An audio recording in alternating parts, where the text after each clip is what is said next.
It's important that we have an undisputed champion so we can say, right, there is one man that is the heavyweight champion.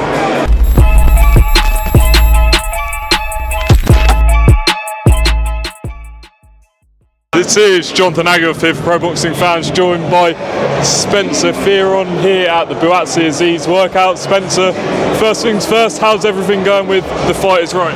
Everything's going superb with The Fight Is Right.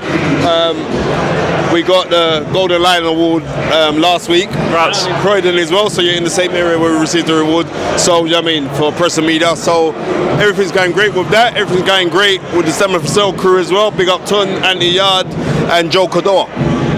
Great stuff, and congrats on that award for you and Tunde. And obviously, Buatsi Azeez is the fight we're here for. Spencer Oliver just said, about the importance of boxing, considering everything that happened in Croydon last week. How important do you think boxing is, as a sport? Because it gets a lot of criticism, but it does so much good for young people. Boxing, I'm ingrained in boxing historically. I'm ingrained in boxing as a participant, as somebody that's boxed, managed, trained, promoted. You know what I mean? Gone around the whole world being a pundit and an analyst.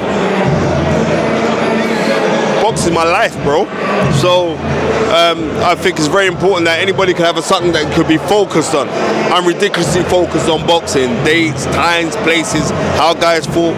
So I think it's important that any young person gets a focus and get your focus.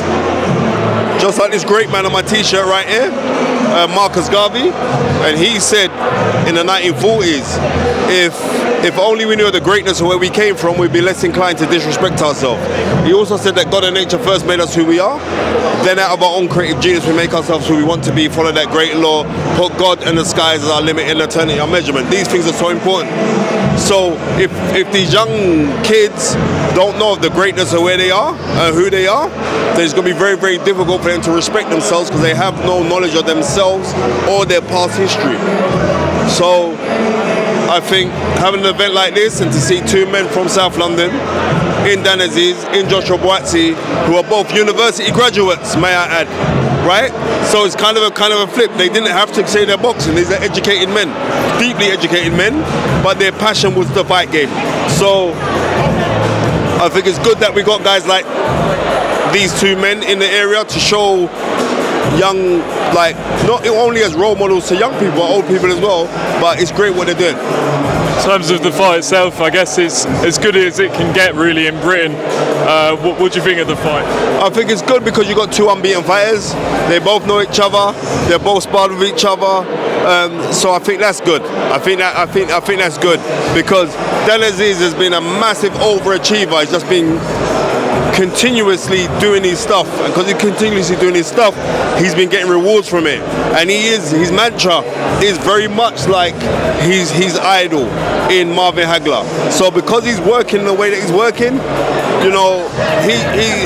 he's going to do things. He's going to do great things, man. He's going to do great things, man. And what do you think of Mikael, Lawal and Isaac Chamberlain? I give Isaac Chamberlain the edge simply because Isaac Chamberlain seemingly wants it more. I see a little bit of flakiness inside the Lawal, just like he hasn't turned up today to all of these kind of things. I understand his background and where he's come from and everything else. It's been very hard for him, but he's in a fantastic position because he's British champion. He's in a fantastic position because he's done incredibly well for himself. He's an unbeaten fighter. He's an audacious puncher. He's a good guy. So maybe he's walking around with his chip on his shoulder where he shouldn't be walking around with his chip on his shoulder because it's kind of, it's holding him back a piece, So because of that, I slightly favour Isaac Chamberlain to come out victorious in that fight. Couple more, Spencer, then I'll finish up. We heard last week that Tyson, Fearon and Oleksandr Usyk signed their contracts to fight.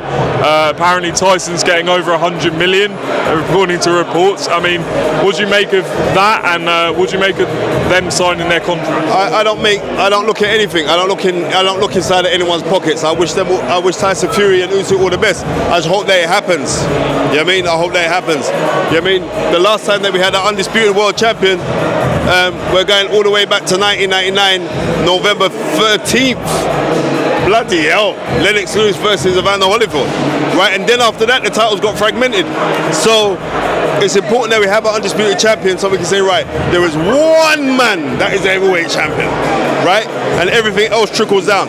Then everybody will have the same kind of desired effect to say, right, I want to be the number one in my division. So hopefully it happens. But I won't believe it until they both walk into the ring. And who do you favour in that fight? Tyson Fury heavily. He's too big, he's just as technical as Usyk, and plus he's more multifaceted than Usyk because Tyson Fury can box orthodox and southpaw effortlessly. I have witnesses. And I know it's a Daniel Dubois fight that has really rubber stamped it for Tyson Fury. Because Daniel Dubois, as far as I'm concerned, should be heavyweight champion of the world. Right? And he never. And Tyson Fury saying, right, I'll whoop this guy. And I think Tyson Fury will whoop him real bad. Spencer, appreciate your time and keep doing your thing on your podcast. Thank you.